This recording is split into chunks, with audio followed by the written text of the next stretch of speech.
சோதரங்களே சீக்கிரம் நல்ல தேவனே ஆசீர்வதிக்கப்பட்ட நல்ல வேலைக்காக சோதரிக்கிறோம் ஆண்டவரே. ஆண்டவரே பிள்ளைகளை ரட்சித்தீர், அபிஷேகித்தீர். ஆண்டவரே வேலையில வரும்போது பிள்ளைகளுக்கு ஆண்டவரே 3 பிள்ளைகளை கொடுத்தீர். நாளிலே ஆண்டவரே திருமண காரியங்களை கர்த்தர் ஆசீர்வதித்து தரும்படியாக ஜெபிக்கிறோம்ப்பா. கரம் மனோடு இருக்கணும் ஆண்டவரே. யாக்கோடு இருந்த தெய்வம், ஈசாக்கோடு இருந்த தெய்வம் உங்களுடைய பிள்ளையோடு இருந்து கர்த்தரவனை ஆசீர்வதிக்கும்படியாக ஜெபிக்கிறோம்ப்பா. நாங்கள் திருமணத்துக்காக நாங்கள் கடந்து சொல்கிறோம். உங்களுடைய யாத்திரையில எல்லாம் கர்த்தர் கூட இருக்கலாம். சிறவேருக்கு முன்னடந்த தெய்வம் எங்களுக்கு முன்னடந்து நீர் வழி நடத்தும்படியாக ஜெபிக்கிறோம்ப்பா. ஆபத்துகளோ தீமைகளோ கொண்டு வராதபடி தெய்வம் எங்களை பாதுகாத்து கர்த்தர் நடத்தும்படியாக ஜெபிக்கிறோம்ப்பா. சோதர திருமணத்துக்காக நியமிக்கப்பட்டிருக்கிற அருமையான சகோதரி தேவ கிருபையிலான எல்லாவற்றையும் தாரும். அந்த திருமண ஆராதனை கர்த்தர் ஆசீர்வதித்து தாரும். சகோதரி நேரங்களில கடந்து வர கர்த்தர் அனுக்கிரகம் பாராட்டும். அண்ணனுக்காக அக்காளுக்காக மற்றும் பிள்ளைகளுக்காக ஊழியர்களுக்காக சோதர சொந்தக்காரர்களுக்காக மற்றும் எல்லா ஜனங்களுக்காக சோதர ஆண்டவரே எல்லாரையும் கர்த்தர் ஆசீர்வதி. நடக்கிற அந்த திருமண ஆராதனை கர்த்தர் ஆசீர்வதித்து தாரும். எல்லாவற்றையும் கர்த்தர் பொறுப்படுத்த நடத்துவே. குடும்ப வாழ்க்கை கர்த்தர் ஆசீர்வதிப்பீராக. வேலை ஆசீர்வது கர்த்தருக்கு பிரியம் என்று சொன்ன தெய்வம் உடைய பிள்ளைகளை கர்த்தர் ஆசீர்வதித்து கர்த்தர் பலப்படுத்தும். உடைய நாமத்தை கர்த்தர் மகிமைப்படுத்தும். பெரிய காரியங்களை செய்யும். கிருபை சமாதானம் இந்தியா நேரங்கள் எல்லாம் கூட இருக்கும். ஆசீர்வதி இயேசு நிஜங்களை நல்ல பிதாவே.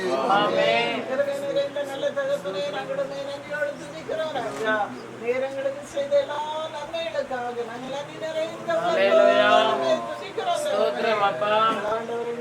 பிரசன்னமாயிருக்கிற காய் ஸ்தோத்திரம் அப்பா.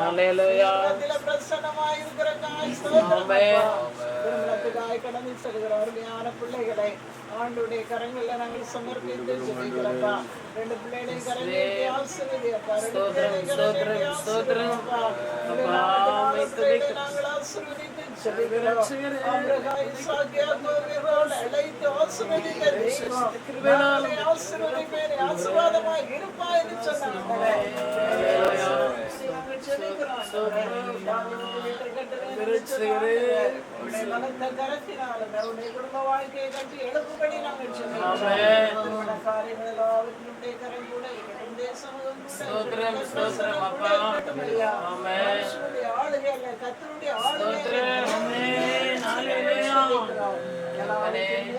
செய்து செம்மையாய் செய்து நாமத்தை மகிமைப்படுத்துங்கப்பா. நாமத்தை மகிமைப்படுத்துங்க.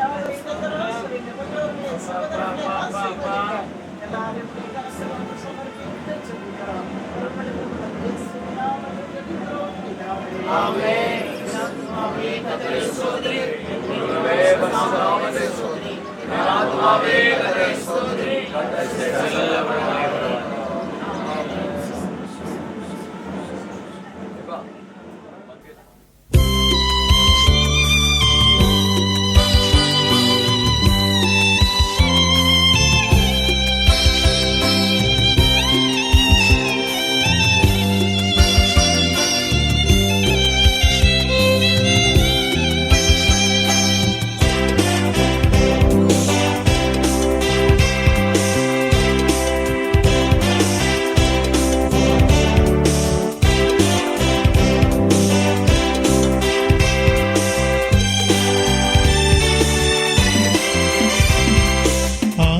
ஆசீர்வதியும் கர்த்தரே ஆனந்தமேகவே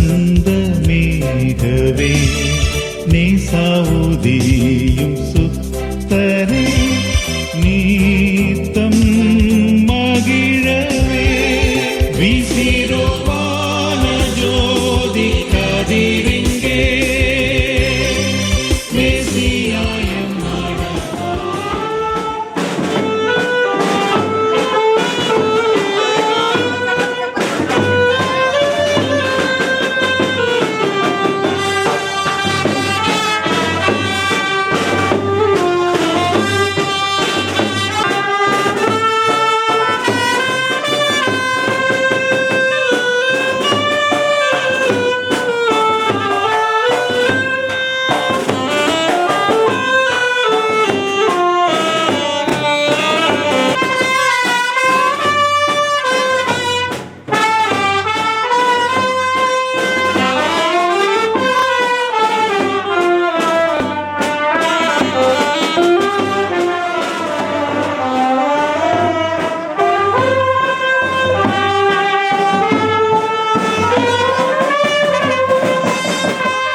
கர்த்தரின் பக்தி வழி பணிந்து நடப்போம் பாக்கியமா.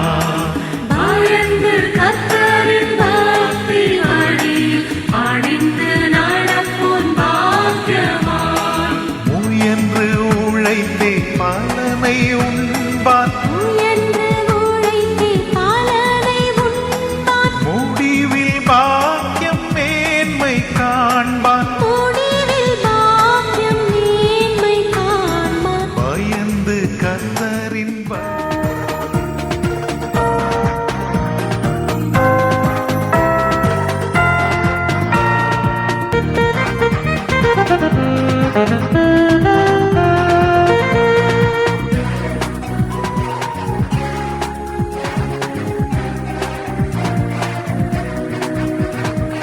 ரோஜா பூவாச மலர்கள் நாம் இப்போ நேசமனாளர் மேல் தூவிடுவோம்.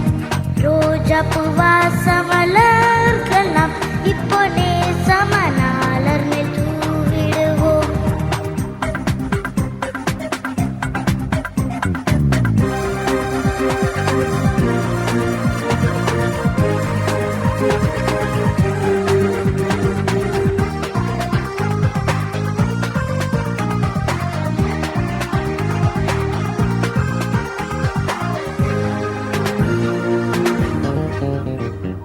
மல்லிகை முல்லை சிவந்தி பிச்சி மெல்லியர் சேர்ந்து அல்லே வீசி நல்மண மக்கள் மீது நாம் எல்லா மலரும் தூவிடுவோம். ரோஜா பூவாச மலர்கள் நாம் இப்போ நேசமனாளர் மேல் தூவிடுவோம்.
மனிதன் தனிமையாக இருப்பது நல்லதல்ல, கேட்டு துணையை உண்டாக்குவேன் என்று சொன்னவர்.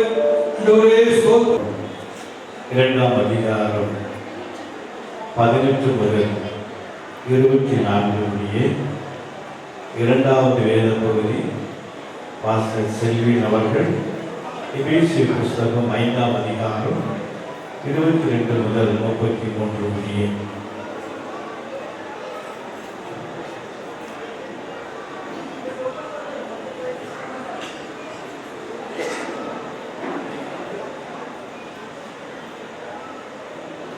கர்த்தருடைய வார்த்தை நாம் வாசிக்கிறோம். 18ஆம் வசனம் 24 வசனம் வரை வாசிக்கிறோம். பின்பு தேவனாகிய கர்த்தர் மனுஷன் தனிமையாயிருப்பது நல்லதல்ல, ஏற்ற துணையை அவருக்கு உண்டாக்குவேன் என்றார். தேவனாகிய கர்த்தர் சகலவித மிருகங்களையும் ஆகாயத்தின் விளைவித பறவைகளையும் மண்ணினாலே உருவாக்கி அவைகளுக்கு என்ன பெயரிடுவான் என்று பார்க்கும்படி அவைகளை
இவள் என் எலும்பிலும் எலும்பும் என் மாம்சத்தின் மாம்சமாயிருக்கிறவள்.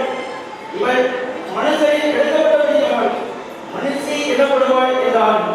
இதை மட்டும் புருஷன் தன் தகப்பனையும் தன் தாயையும் விட்டு தன் மனைவியோடே சேர்ந்திருப்பாள், அவர்கள் ஒரே மாம்சமாயிருப்பார்கள். 22வது வசனம் முதல் 33வது வசனம் வரை.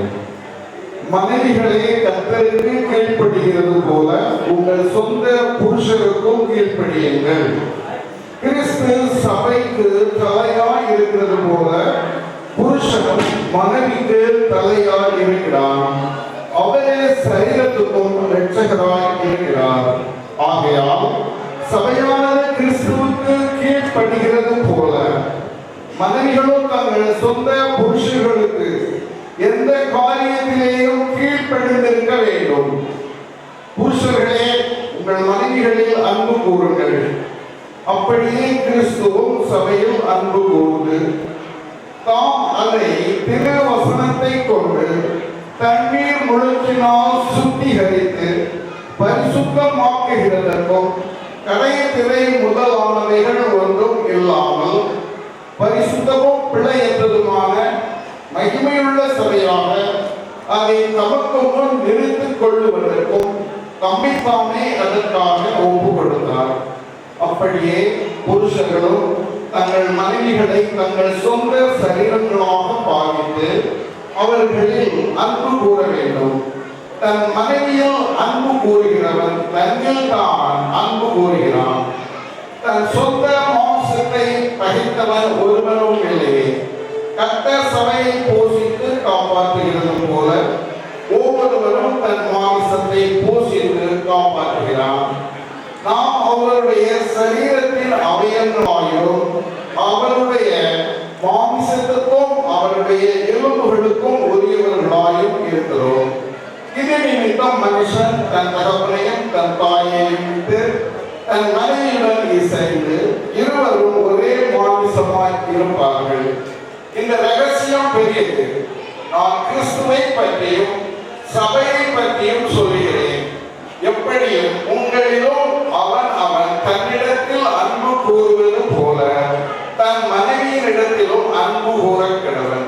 மனைவியும் புருஷனிடத்தில் பயபக்தியாய் இருக்க கடவன்.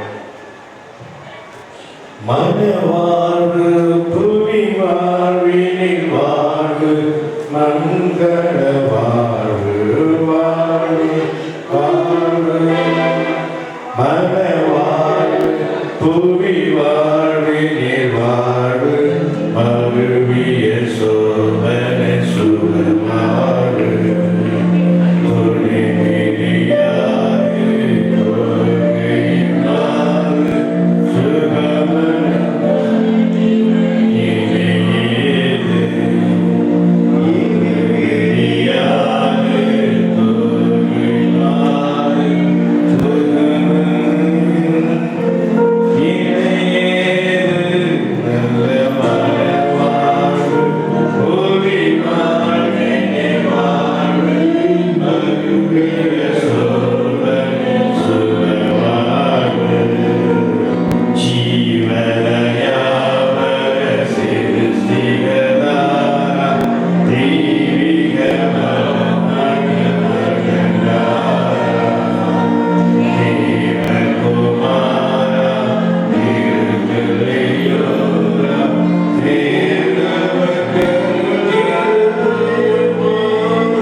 ஆசீர்வதிக்கப்பட்டதான இந்த பரிசுத்த விவாகத்துக்காக ஆண்டவரே உடைய ஆசீர்வாதத்தை நாங்கள் நோக்கி பார்க்கிறோம். இந்த விவகாரத்தை கர்த்தர் ஆசீர்வதித்து தருவீராக. ஆண்டவரே உமக்கு ஸ்தோத்திரம். உம்முடைய பிள்ளைகளுக்கு கர்த்தாவே இந்த நாளை கர்த்தாவே ஸ்தோத்திரம் இணைக்கும்படியாக தேவனே ஸ்தோத்திரம். இந்த இடத்துல கூட்டி சேர்த்த தெய்வக்காக உமக்கு கொடாகொடி ஸ்தோத்திரம். ஆண்டவரே மனுஷன் தனிமையாக இருப்பது நல்லது என்று கண்டு அவனுக்கு ஏற்ற துணை கர்த்தாவே ஸ்தோத்திரம் உண்டாக்கி ஆண்டவரே ஸ்தோத்திர சபையில கர்த்தாவே துளிகளையா எப்படியாய் கர்த்தாவே இணைக்கும்படியாக தேவனே சித்தம் கொண்டபடியாக நன்றி செலுத்துகிறோம். நம்முடைய பிள்ளைகளுடைய கர்த்தாவே ஸ்தோத்திரம். இந்த திருமண உடன்படிக்கை ஆராதனையை ஆசீர்வதித்து அவருடைய கர்த்தாவே ஸ்தோத்திரம் ஆண்டவரே துவக்கத்தில் முடி வரைக்கும் காத்துக் கொள்ளும்படியாக நாங்கள் ஜெபிக்கிறோம். அடுத்த மீதியான ஆராதனை கர்த்தர் ஆசீர்வதித்தாலும் நாமத்தை மகிமைப்படுத்துகிறோம். இயேசுவின் நாமத்தில் ஜெபிக்கிறோம் பிதாவே. கர்த்தருடைய பரிசுத்த நாமத்துக்கு மகிமை உண்டாகட்டும். இப்பொழுது மணமக்களை வாழ்த்தி ஆசீர்வதிக்கும்படி பாஸ்டர் பால்பாண்டி அவர்கள் வருவார்கள். 10 நிமிடம் மணமக்களை வாழ்த்தி அவர்கள் ஆசீர்வதிப்பார்கள்.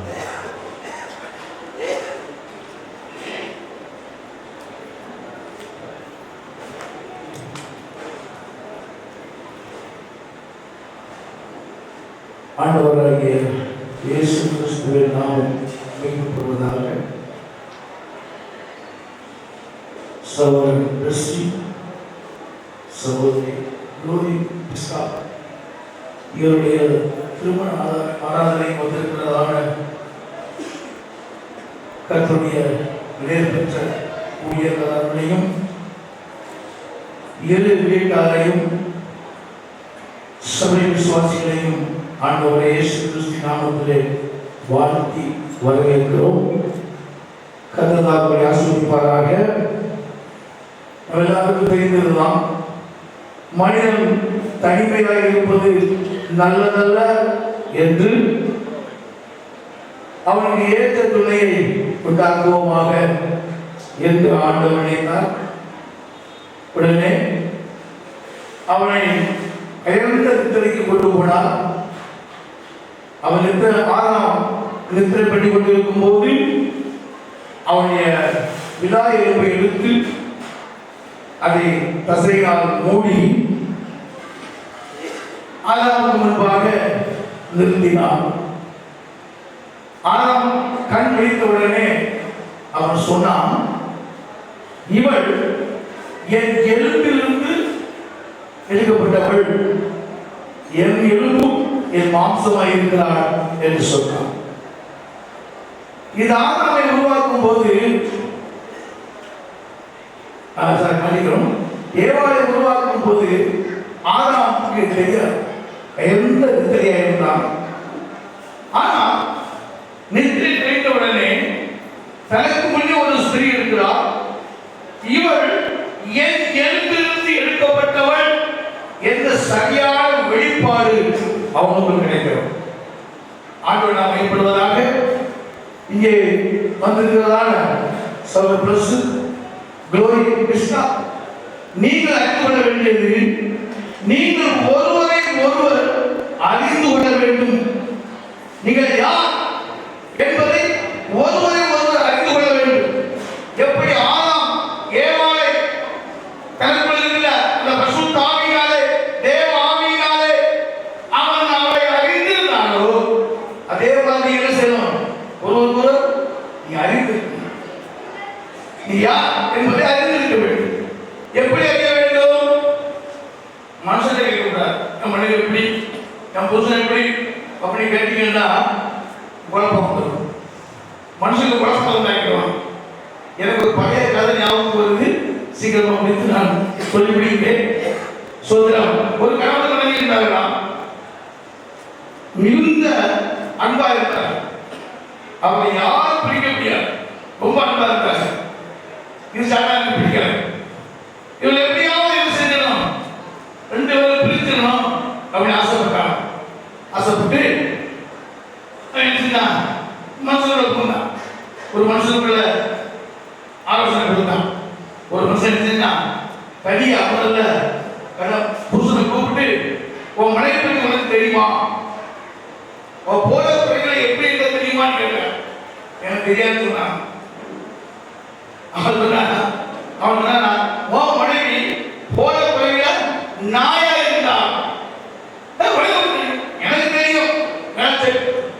பாரு, நாளைக்கு நீ தூங்குற மாதிரி படுத்துக்க, உன் மனைவி என்ன செய்வா?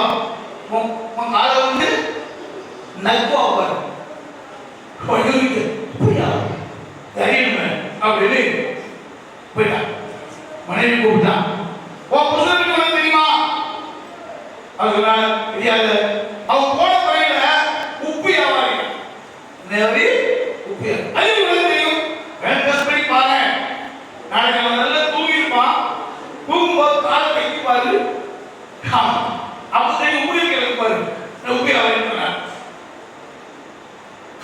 இவன் என்ன நல்லா தூங்குற மாதிரி நினைச்சிட்டு இருக்கான். இவன் நல்ல மெதுவா பாரு, வா வா பார்க்க, நீ போன பையில உப்பு வியாபாரியா இருந்த அப்படின்னு மெதுவா போய் எடுத்துருக்கா. புருஷன் காலையில் எடுத்துருக்கா, நைட் இருக்கா பாருங்க. இவன் ஓய்வு சீ நாய போ அப்படின்னா அவன் சொன்னா, என்ன பண்ணிருக்கியா நீ உப்பியா வரீங்க? ஏன் சொல்றதுன்னா, ஒருவரை ஒருவர் நீங்க அறிந்து கொள்ள வேண்டும் என்றால் மனிதனிடத்தில் கேட்கக்கூடாது. உங்களுக்கு இருக்கிற தேவ ஆவியினால் நீங்கள் உங்கள் மனைவி குறித்து வேறு என்ன சொல்கிறது, கணவனை குறித்து வேறு என்ன சொல்கிறது என்பதை வேத வசனத்தின் மூலமாக நீங்கள் அறிந்து கொண்டால், அதற்கு கீழ்ப்படிந்தால் கர்த்தர் உங்கள் குடும்பத்தை ஆசீர்வதிப்பார். அல்லேலூயா, அல்லேலூயா. அவன் என்ன சொன்னா, கிறிஸ்தவனுக்கு கூடாது புதுசபடி சரி புதுசு ஆகல சொன்னீங்க பிளஸ் பண்ணி அவங்க சொன்னாங்க, நீ சொந்தக்காரங்க சொன்னாங்க, உங்க ஃப்ரெண்டு சொன்னாங்க, இதெல்லாம் கேட்கக்கூடாது. அதே மாதிரி இருக்கக்கூடாது. அவன் சொன்னா இவங்க கேட்கக்கூடாது. கேட்டீங்கன்னா குழப்பம். நீங்கள் ஒருமித்து இருந்தால்தான் கர்த்தருடைய ஆசீர்வாதம் இருக்கும். எழுதப்பட்டிருக்கிறது, அவரை ஆசீர்வாதமாக உருவாக்கினார், அவர்களை ஆசீர்வதித்தார். பேசலாம். அல்லேலூயா. அதிகாரத்திலே 1ஆம் அதிகாரத்திலே 28 சொல்லப்பட்டிருக்கிறது, தேவன் அவர்களை நோக்கி, நீங்கள் பகுதி பெருகி பூமியை நிரப்பி அதை கீழ்ப்படுத்தி சமுத்திரத்தின் மச்சங்களையும் ஆகாயத்து பறவைகளையும் பூமியின் மேல் நிலவரங்கிற சகல ஜீவ ஜந்துக்களையும் ஆண்டு கொள்ளுங்கள் என்று சொல்லி தேவன் அவர்களை ஆசீர்வதித்தார். காரணம், அவர்கள் கணவன் மனைவியாக இருந்தார்கள். பேசலாம். அவர்கள் ஒன்றாக இருந்தார்கள். எப்பொழுது நீங்கள் இருவரும் ஒருமனப்பட்டு சொல்றாங்க, தேவனுக்கு கீழ்ப்படிந்து இருக்கும் பொழுது உங்கள் குடும்பத்திலே ஆசீர்வாதம் உண்டாகும். பேசலாம். அல்லேலூயா. ஆசீர்வதிக்கும் போது கணவன் மனைவி சேர்ந்து ஒருமித்து இருக்கும் போது ரெண்டு பேரும் சேர்ந்து ஆசீர்வதித்தாரு. சபிக்கும் போது தனித்தனியா செஞ்சு அதனால என்ன செய்யக்கூடாது, இருவரும் ஒன்றாக இருக்க வேண்டும், ஒருமனமாக இருக்க வேண்டும். இருவரும் ஒரே மாசுபட்டபடி நீங்கள் இருவரும் ஒன்றாக இருந்து கர்த்தரோடு சேர்ந்திருந்து ஒரே ஆவியாய் அல்லேலூயா கர்த்தரோடு சேர்ந்திருக்கும் போது உங்கள் குடும்பத்தில் உண்டாகும், ஆசீர்வாதம் உண்டாகும். நீங்கள் ஒருமனப்பட்டு கர்த்தரோடு இருக்கக்கூடாது. எல்லா ஆலோசனையும் கர்த்தரிடத்தில் கேட்க வேண்டும். அப்படி கேட்பீங்கன்னா, கர்த்தருடைய ஆலோசனை நடப்பினால் குடும்பத்தில் ஆசீர்வாதம் உண்டாகும். ஒன்று சொல்றேன், மனைவி சொல்றது கணவனுக்கு பிரியமா இருந்துச்சு, கணவன் சொன்னது மனைவிக்கு பிரியமா இருந்தது, உங்களுக்கு பிரியமான கேட்பா ஆபத்து தான். செய்யக்கூடாது. மனைவி சொன்னோம் ஆலோசனை சொன்னா அது கணவன் என்ன செய்யணும், இந்த வந்து சேர்ந்து தேவ சமூகத்தில் வந்து ஜெபிக்கணும். அது அதுல தேவ ஆலோசனை வேணும், அதுக்கு தான் செய்யணும், கீழ்ப்படியணும். அவரை மாதிரி சாரா ஆகாரை கொடுக்கும்போது சந்தோஷமா ஏற்றுக்கொண்டான். இப்போ ஆகாரம் தள்ளிடா அப்படிங்கிறான். இப்ப கஷ்டமா இருக்கு.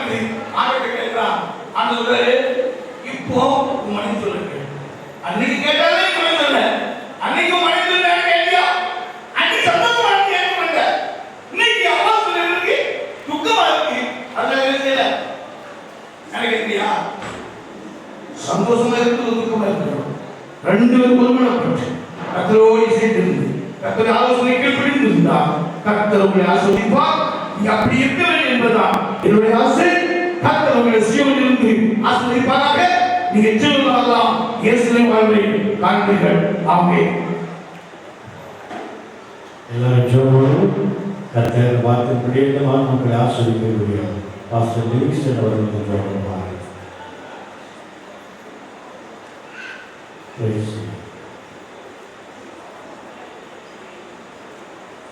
இதோ கர்த்தருக்கு பயப்படுகிற மனுஷன் விதமாய் ஆசீர்வதிக்கப்படுவான் என்று நாங்கள் வைத்து வாசிக்கிறோம். ஆண்டவருக்கு பயந்து நடந்த கர்த்தாவே 2 பேரையும் இன்றைக்கு இணைக்க நீங்கள் சுத்தமாக இருக்கிறீர். அருமையான வாழ்த்து செய்தியை நாங்கள் கேட்டோம் ஆண்டவரே. அந்த வாழ்த்துதல்கள் இவர்கள் ஆண்டவரே வாழ்க்கையிலே வந்து பலிக்கும்படியாக நாங்கள் ஜெபம் பண்ணுகிறோம்.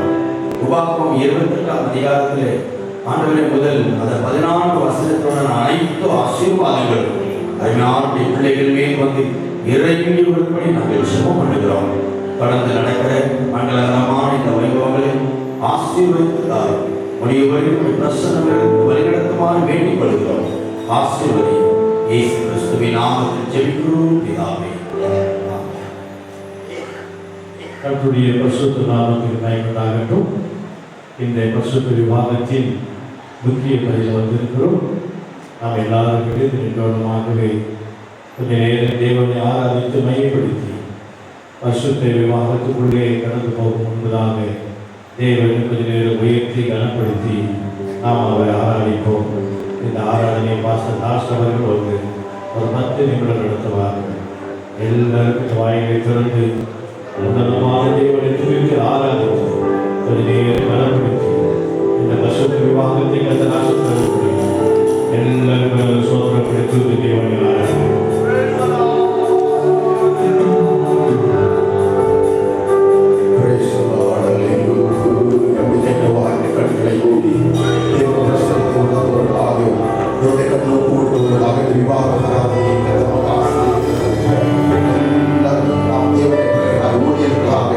அபிஷேகம்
நாமத்தில் நீர் வருகிற வரையிலும் உடைய பிரமாணத்தின்படி உடைய சட்டத்தின்படி காக்கப்படுகிற பிள்ளைகள் ஆசீர்வதிக்கப்பட வேண்டியது. ஆமே உமக்கு ஸ்தோத்திரம். ஓ ஹalleluya. அதற்கு தேவனுடைய பிரசன்னம் ஒரு தெய்வீக அபிஷேகத்தில் வல்லமை இப்பொழுதே உடைய உச்சந்தலையிலிருந்து அமரட்டும் என்று ஜெபிக்கிறோம். ஆமே ஹalleluya. Thank you Lord.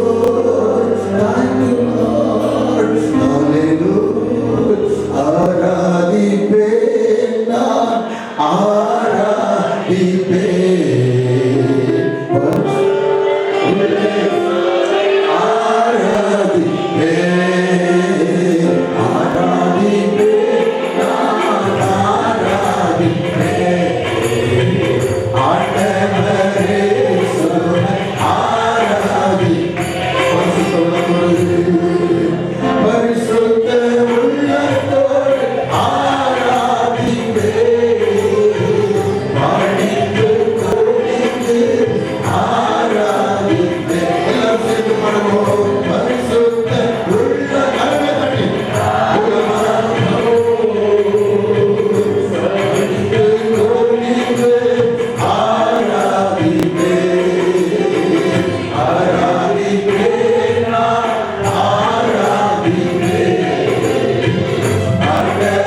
ஆராதிப்பேன் நான்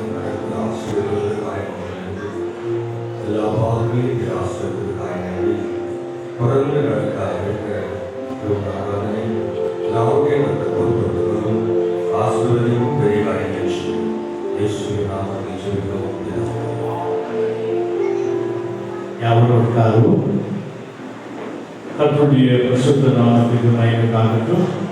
ஆண்டவராகிய தேவன் தாமே ஆஸ்வதிக்கப்பட்ட நல்ல வேலையிலும் நம்மை தேவன் ஆஸ்வதிக்க போதுமானவராக இருக்கிறார். மணமக்களுடைய பெற்றோர்கள் முன்பு வந்த அமர்வுடைய அன்பை கேட்டுக்கொள்கிறேன். மணமகளுடைய பெற்றோர்கள் முன்பு வந்து அமர்வுடைய அன்பாய் கேட்டுக்கொள்கிறேன். கர்த்தருடைய பரிசுத்த நாமத்துக்கு மகிமைக்காகட்டும். ஆண்டவராகிய தேவன் இந்த பரிசுத்த விவாதத்தை மட்டுமாய் நடத்தி ஆசிரித்துக் கொண்டிருக்கிறார். முக்கியமான ஒரு பகுதிக்கு நாம் வந்திருக்கிறோம்.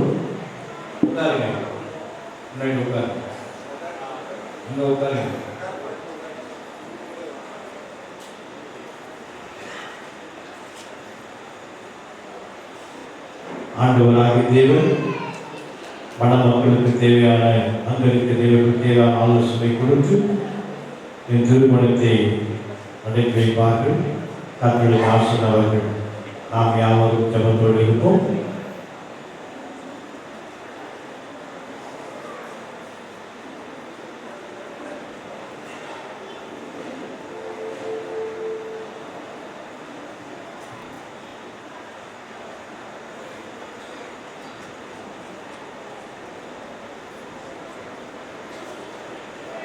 அவருடைய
திருமண வைபவம் உலகத்தில் நடைபெறுவார்.